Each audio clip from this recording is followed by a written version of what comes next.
So I think this is going to be a big deal. This 4th of July, this Independence Day is going to be awesome. It's going to be off the hook,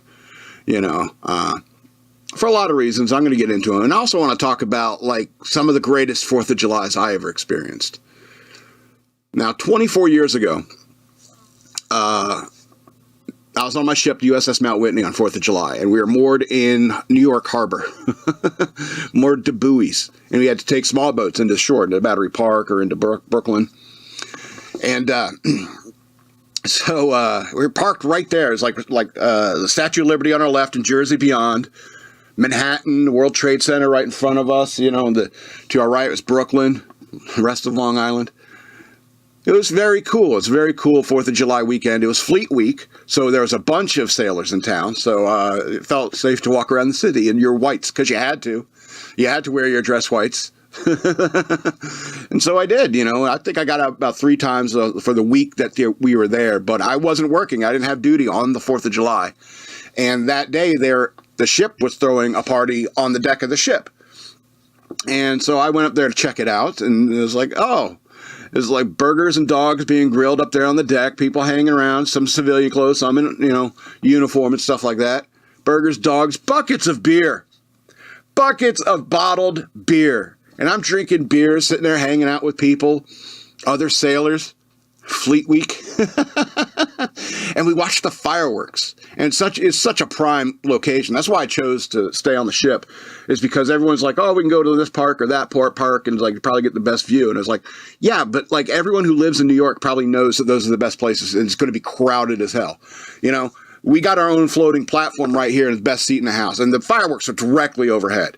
The reflections in the buildings, the World Trade Center and stuff like that. July 4th, year 2000.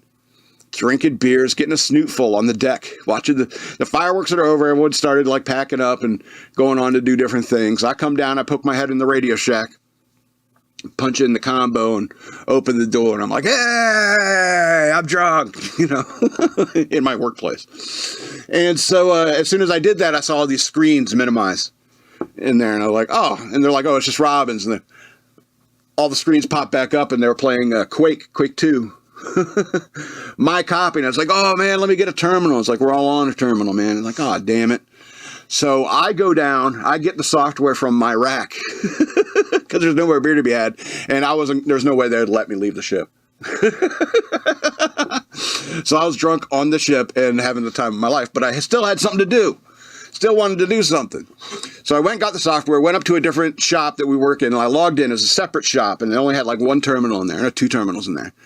And it didn't have any games on it. It was a serious workshop. And so I went and installed the game on that thing, found their game on the network, and joined it as I picked a new handle and everything, and I joined the game.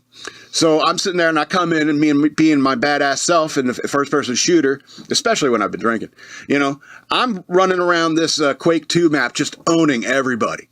And they don't know who this is, just some stranger joined the game and starts owning everybody. It got to a point where I was like hunting around this map, looking for everybody. I couldn't find them. Then I come into this one room and it's like, everyone just starts shooting at me at once as they teamed up and ambushed me, and I killed them all. I killed every single one of them, and then they all logged out. And I was like, oh, and I'm just wandering around this map by myself, waiting for the timeout. And somebody comes in, opens up the hatch in the room I was in. We knew it was you. And it's like, you should have gave me a terminal. And I was like, you want to play some Delta Force now? I like that one better. And that was my 4th of July in the year 2000. Now, it's awful poignant, obviously, thinking about everything that happened since. 24 years ago. And I think, it's like, I'm still talking about it. It's like every other show I'm mentioning being in the Navy. It's something I did for 4 years, over 20 years ago. You know what I mean? It's because it's the most American thing I ever did was join the Navy. I'll talk about more about that. But that was a hell of a good night. Hell of a good trip. Because we worked our way up. We went to Philly first, and we partied in Philly, got some cheesesteaks and drank, what's a Fat Tuesday? It's a bunch of brain freeze nights, eating cheesesteaks and drinking in Philly. And then from Philly, we went up to Manhattan and partied there. We were there for 3 or 4 days. Then from there, we went to Halifax, Nova Scotia.